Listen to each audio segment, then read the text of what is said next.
Pang-EDSA. Tunugang pang-EDSA. EDSA! Kung nandyan ka, tutok na. EDSA! Kasama mong natatrapik. Diego Bandito! Go Diego! Go Diego! Go Diego! EDSA! Itaas ang kamot sa mga angkol. Itaas ang kamot sa mga angkol. Bunalikol! Bunalikol! Bunalikol! Bunalikol!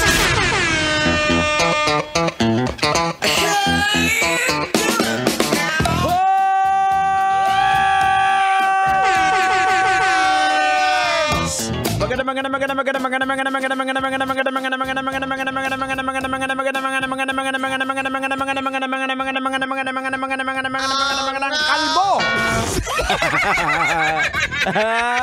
Ako sa lahat. Oras natin mga kabisyo on a beautiful Friday evening. It is now 31 minutes after 8 o'clock and thanks God it's Friday. At syempre when we say Friday, sigurado po ang lupit ng traffic. Oh no! Kaya masasabi ko lang sa iyo, Col, relax lang, lakasan ng volume ng radyo, makinig lang dito sa Love Radio kasi ang lahat ng mga tugtugan natin dito ay magpaparevive sa'yo. Kadyot, anong masasabi mo? Kailangan pa bang i-memorize yan? Basic! Yun! Yung basic, Kadyot, ha? May Y yun, ha? May Y. Basic! Ay, nako, mga kabisyo, basic na basic. Eto na! Pag-usapan na natin to! AI boyfriend! Patok daw sa ilang single na babae sa China! Oh no! Tang! Basic! Logican na natin to! Ay, sige! Banatan mo na yan! Para mahimasmasan! Logican mo na yan! Logican na yan! Logican na yan! Alright mga kabisyo! Logican na yan! Anong leksyon ang ating mapupulot? Anong aral ang ating madudukot?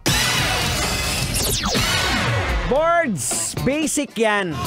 Nakaranas ka na rin ba ng nagkaroon ka ng imaginary girlfriend o boyfriend? Oh no! O aminin mo na, Col. Ha? Real talk. Napagdaanan mo rin siguro sa panahon mo na yung kinakausap mo yung picture na hinahangaan mong tao. Siguro hinahalikan mo pa. O masigit pa yung ginawa mo doon. Aragoy! Maluoy ka. Di ba mga kabisyo? Which is mali. Siyempre, of course, mali yung ginagawa niyo. Nag-i-imagine ka, lalo na kung mga may kalaswaan ka ng ginagawa. Di ba? Mali yun. Tandaan niyo po na ang kasalanan po ay nagsisimula po yan sa isip. Ha? Hindi yung actual na gagawin mo. Sa isip mo pa lang maging si Jesus Christ nagsabi niyan. Oh no!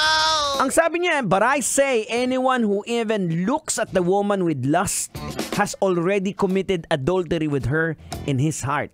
Nasa Matthew 5, verse 28 yan. Kaya angkol, yung pasulyap-sulyap mo sa rear mirror mo sa pasahero mo, ha, itigil mo na yan.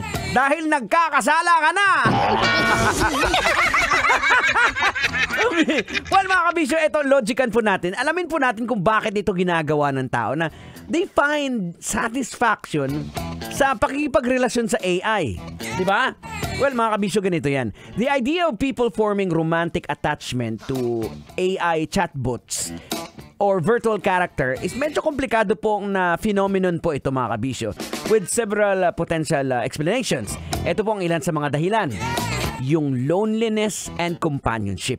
May mga tao po na will turn to AI chatbots for companionship and emotional connection, especially if they are experiencing loneliness or social isolation. Diba? Dahil ang chatbot po yung nagpo-provide sa kanila ng conversation and engagement, pinupunan yung kakulangan sa buhay nila. At isa pa pong dahilan, ito po yung lack of real-world alternatives. May mga tao po talagang walang kakayahan na magkaroon ng relasyon sa ibang tao. Well, marami naman pong dahilan yan. Yung pwedeng social anxiety, physical limitations. Ano bang ibig sabihin ng physical limitation, Tang? Siyempre, pangit! Tang, grabe ka naman! Ang bihira naman, oh. Well, mga kabisyo, Kaya nakakarinig tayo ng mga weird na mga balita ko minsan ang karelasyon, manikin. O kagaya ko nang kakilala mo, di ba? Karelasyon niya, paghubog siya, poste. Nag-away yan kayo nakaraan eh. Kasi inihian mo yung karelasyon niya. Ay mga kabisyo, gotta say goodbye. Bilis ng oras natin. Gusto ko pa sana tumambay. Susunod na po, Totoy Bato.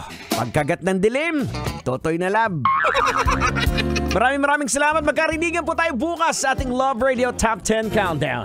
Adios and see you around. Good evening, Metro Manila.